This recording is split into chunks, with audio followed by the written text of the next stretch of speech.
Really happy to be here with you, Jacques.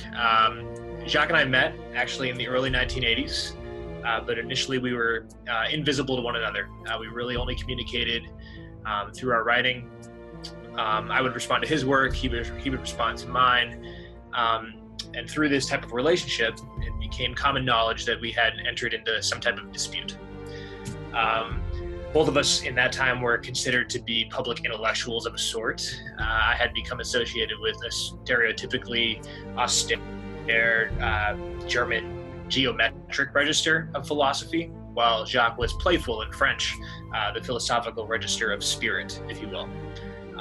One of my papers in particular, which now in hindsight I admit might have been a tad brash, accused him of lacking any sort of foundation or footing on which he was making his provocative social critiques. Well, yes, Jürgen, that was quite uncalled for.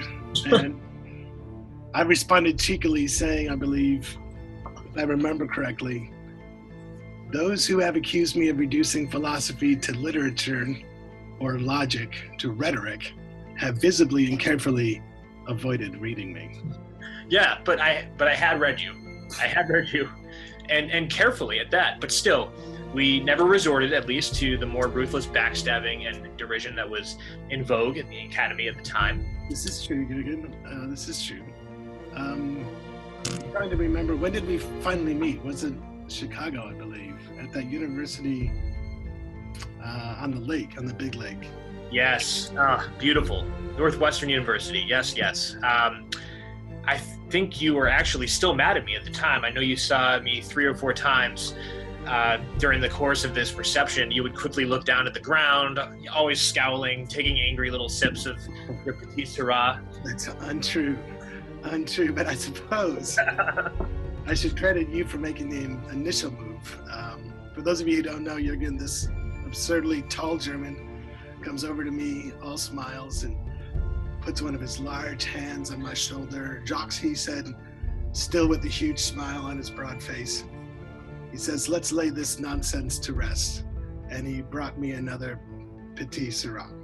Oh, exactly. And the rest is history. As you Americans listening like to say, we met for dinner the next month in Paris, and then we began to write together pretty consistently throughout the 1990s and early 2000s. Basically until I died. Yeah, that's right. That's right. Until you died, and somehow I am actually still alive. Go figure. Well, enough of this nonsense and enough of this old drama. Let's get down to what we were going to talk about today. All right, that sounds good. Okay, well, where should we begin? I think personally that any discussion of today's political climate, the continued involvement of the United States in Afghanistan, Iraq, as well as the most far-flung corners of the world, including Niger, as we just saw, waging their secret and often not so secret war on terror. Well, it begins, in my opinion, in no small part with September 11th, 2001. Yes, there is no doubt that date means a lot to a lot of people. I think we might disagree to the actual meaning of that day, but there's no doubt that day or that date, that event, is rich for deconstruction. But I guess before we get to that, where were you that day?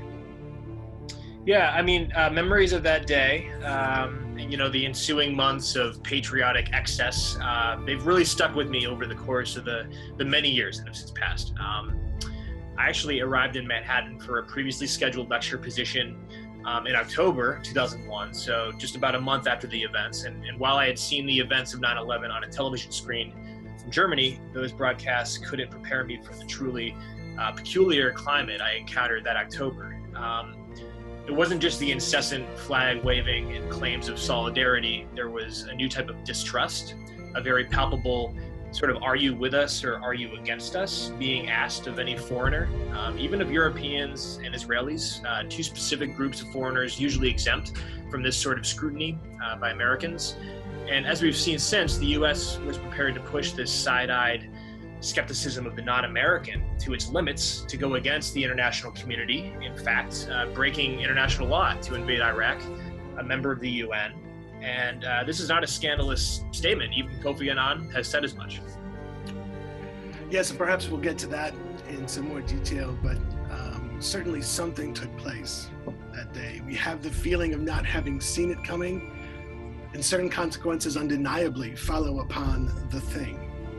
But this very thing, the place and the meaning of this event, remains ineffable, like an intuition without concept, like unity with no generality on the horizon, or with no horizon at all, out of range for a language that admits its powerlessness, and so is reduced to pronouncing mechanically a date, repeating endlessly as a kind of ritual incantation, a conjuring poem perhaps, a journalistic litany or rhetorical refrain that admits to not knowing what it's talking about. Those are beautiful words, Jack. I mean, yes, let me backtrack to the event itself. I'm not sure how 9/11 will be seen in the future. One is instantly reminded when trying to compare that day to events of the past, of the Japanese bombing of Pearl Harbor, the start of World War I, as possible comparisons. But whether we stand at the edge of a new epoch, well, this is impossible to say. Only something akin to Gadamer's effective history will be able to adjudicate its magnitude in retrospect. This is, of course, being the effective history idea being the idea that the past is dependent on our present. It isn't static. It's open to, it's certainly not open to objective interpretation. It's dependent on our place in the present. Yes. So stop there. I agree with that, Jürgen. And something marks a date in history that is always what's most striking. The very impact is at least felt in an apparent immediate way to be an event, though, that truly makes its mark, I think, a singular, and as they say here, an unprecedented event. To mark a date in history presupposes, in any case, that something comes or happens for the first and last time, something that we do not yet really know how to identify. We don't know how to determine, recognize, or even analyze, but that should remain from here on an unforgettable and ineffaceable event in the shared archive of a universal calendar that is supposedly a universal calendar. For these are, I think, and I want to insist on this at the outset, only suppositions and presuppositions. Yes, but I also think that there's more to it than that, Jack. Of course. All this to say, the visual cinematic forces of the attack, removed from whatever long-term political effects it might have instigated, they were remarkably unique. This perspective highlights the symbolic importance of the Manhattan skyline, its connection to the household imagery of the American nation.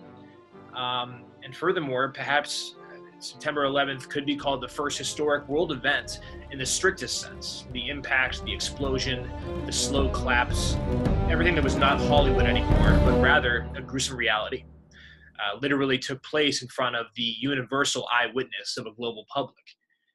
I had friends in New York on that day, friends who watched the second plane missile into the World Trade Center from the roof of their houses.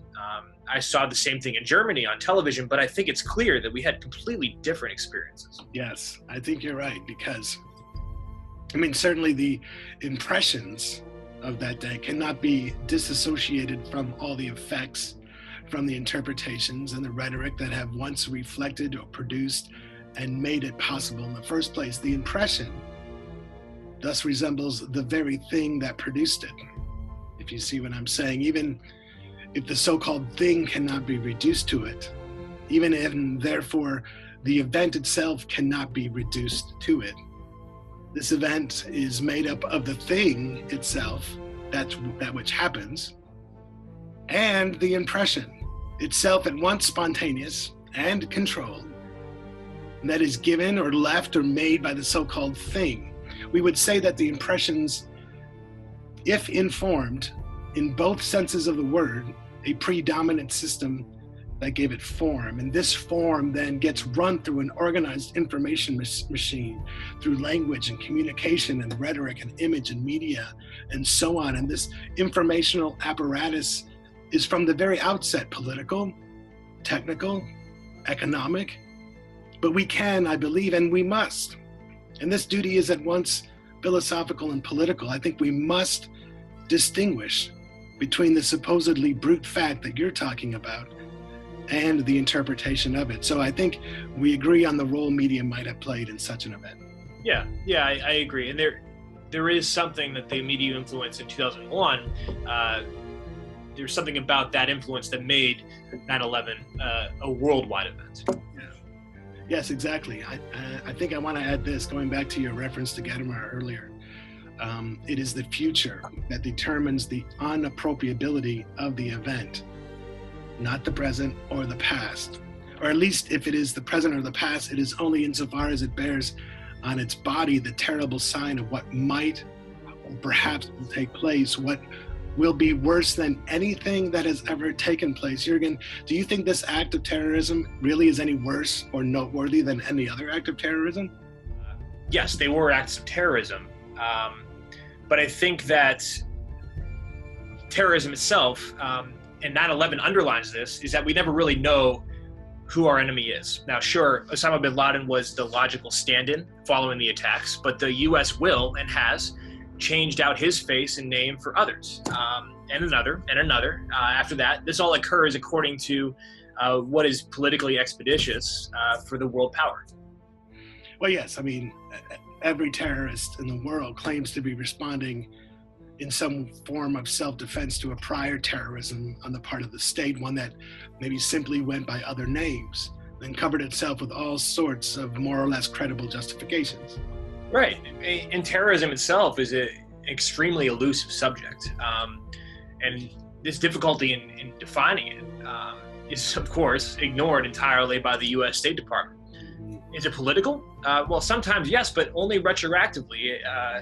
Yasser Arafat was seen as a political leader, but he was first seen as only a terrorist. His politicality was only granted in retrospect. So do you think the 9/11 terrorists were driven by politics or by religion? I think that the 20 or so men who carried out the September 11 attacks, not counting the dozens more who surely helped to plan and engineer them, were not exceptional religious zealots. Muhammad Atta, for example, was an Egyptian citizen who only 2 years before the attacks was politically active and relatively secular. I suspect that this concept of fundamentalism is often a cover for political motifs. That could be. Could we agree that in their eyes, perhaps, recourse to the worst violence is thus often presented as the only response to a deaf ear? Yes, and therefore I think I would argue that terrorism itself might be reconceptualized as a breakdown in communication. And there's my favorite term, bringing that in for the first time. But that type of communication which might characterize an egalitarian democratic society, terrorism is a distortion of this. Now remember, I am often criticized for the idealist character of my theory of communication, but one would be silly to assume that I believe that it is nothing more than an ideal. I understand that violence of all sorts distorts this communication I talk about, both in domestic societies and in the increasingly global and international types of conflict that we see. But still, I believe that especially after the events of World War II, the Holocaust, and continuing atrocities, there are methods of adjudicating conflict we must adhere to, and that I still believe in. And one of these is equitable democratic communication. Now, their use of reason to determine the best way forward within a community, support ideas with evidence. These are concepts that are not perfect, but yes, there are problems with the Enlightenment, as I'm willing to critique it, as my colleagues Adorno and Horkheimer did in their wonderful masterwork, Dialectic of the Enlightenment. But I'm in no way willing to throw out the many ideas of the Enlightenment that are redeemable, that are capable of fostering equitable and democratic life. Now, acts of terror, as I mentioned, might be conceptualized as a communicative pathology that is mediated by violence, a distortion of this ideal of communication within a democratic society. And in the West, we have become used to a type of structural violence that is very different from terrorism. Now, this structural violence is the unconscionable social inequality that we see in society today. Degrading discrimination, pauperization, the marginalization of people. Now, the issue of terrorism becomes more complicated because of the way in which, within a society of globalization, members of a society who might become alienated from each other through systematically distorted communication then have to resort to terrorism, or feel as though they have to resort to terrorism. Now, this is why I would push for a move towards international systems of governance, adjudication of conflict on an international level, and communication away from the destructive model of the nation state. I believe strongly in a patriotism based in a democratic constitution, but not in any idea of a nation in the way we talk about it today. So, and I tend to agree with a lot of what you just said, but I would like to deconstruct this concept of democracy a little bit more. I think 9/11 was a case of autoimmunity or self-inflicted injury, and this could be a danger of any democracy.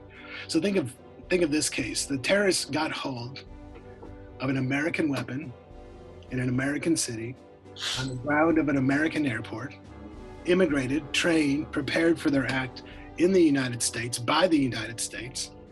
These hijackers incorporate, so to speak, two suicides in one. First, their own, and one will never and forever remain defenseless in the face of a suicidal autoimmunitary aggression. And that is what terrorizes us most, I think, but also the suicide of those who welcomed, armed, and trained them. For let us not forget that the United States had, in effect, paved the way for and consolidated the forces of the adversary by training people like bin Laden, who would be here, who would be the most striking example today, and by, first of all, creating the political military circumstances that would favor their emergence and their shifts in allegiance. For example, we know, like the alliance with Saudi Arabia and other Muslim countries in its war against the Soviet Union or Russia and Afghanistan, though one could endlessly multiply examples of these same suicidal paradoxes. Yes, and I fully agree with your statements here. And I acknowledge that the U.S. and the West in general is largely to blame for the radicalization of bin Laden and his cronies. Now, however, I think there is also a question of, and you touched on it here, fundamentalism and its failure to find a home within a post-Enlightenment society. Now, religion, I think, in order to exist in a pluralistic and equitable democratic society, it must shed its pre-modern obsession with maintaining that it possesses any sort of like a kernel of truth, a capital T truth. If not, no sort of true pluralism, one that can outrun the paternalistic nature of tolerance, can exist. Fundamentalism is that kernel, that outdated belief that one is above others through a matter of belief. And this is truly undemocratic. Yes, totally agree with that. But I also see this whole thing as really a confrontation between political theologies, both, strangely enough, issuing out of the same stock of common soil of what I would call an Abrahamic revelation. I think it is highly significant that the epicenter, at least, or the epicenter of all these wars, is the confrontation between the state of Israel, which is another democracy that has not cut the umbilical cord with religious, indeed with ethno-religious authority, and that is strongly supported through a complicated way by the United States. So it's this confrontation between the state of Israel and a virtual Palestinian state, one that, in preparing its constitution, has also not yet given up on declaring Islam the official state religion, and is therefore strongly supported, though in a complicated and often perverse way, by other Arab Muslim states. So, I mean, it is said over and over, we are not fighting Islam. The three monotheistic religions have always taught tolerance, and we know, of course, that this is largely inaccurate. But little matter. I mean, it's certainly better than the contrary, though I clearly prefer shows of tolerance to shows of intolerance. I nonetheless still have certain reservations about the word tolerance that you've mentioned and in the discourse that it organizes, because it is a discourse with religious roots. It is most often used as well on the side of those with power, always a kind of condescending concession. Right, and I think this also connects back to what I just mentioned about religion's place within these societies to come. Whether it's my ideal theory of communication within an equitable democratic society, or yours that you're going to get to here in a second, Jack. But I think that we're both in agreement that this new world order, one that's far different from the time of the Enlightenment, or even since World War II, for that matter, presents a number of questions for how democracy might look in a globalized, cosmopolitan age. one in which nation states are challenged by a possibility or by a possibly different type of order. Or, on the other hand, maybe nation states are not done. After all, it's difficult to dismiss the recent rise of nationalism, the rejection of globalization and cosmopolitanism that we've seen within democracies, or so-called democracies. It's as though this kernel that I spoke about with fundamentalism is secular now in this context. This kernelized belief in an essentialist nation. Yes. That encourages me to talk about what I call democracy to come. Democracy to come does not mean a future democracy that will one day be present. Democracy will never exist in the present. It is not presentable. And it is not a regulative idea in the Kantian sense, but there is the impossible, whose promise democracy inscribes. A promise that risks and must always risk being perverted into a threat, like I said before. There's the impossible. And the impossible remains impossible because of the aporia of the demos. The demos that at once the incalculable singularity of anyone before any subject, the possible undoing of the social bond by a secret to be respected beyond all citizenship, beyond every state, indeed every people, indeed even beyond the current state of the definition of a living human being and the universality of rational calculation, of the equality of citizens before the law, the social bond of being together with or without a contract, and so on and so on. Yes, very nice words, Jack. And I very much enjoy this view of yours, this idea of democracy to come. I think I would add that my commitment to a democratic constitution, and I know you just concluded by saying with or without a contract and so on. So I think I would push back there a little bit and demand that we do as a community, as a democratic community, we need to write this down, but we can get to that another time. But it is one that is written equitably and shatters the structural violences I spoke about earlier. This is something that we are always working towards. And the sovereign, in this case, would be that constitution itself, as opposed to any sort of commitment to, a phantasmatic nation state that is conjuring something of the past. That is, again, something I believe is very dangerous. Well, that is for, I think, the democracy to come, my friend. And unfortunately, I think our time together also has come to an end.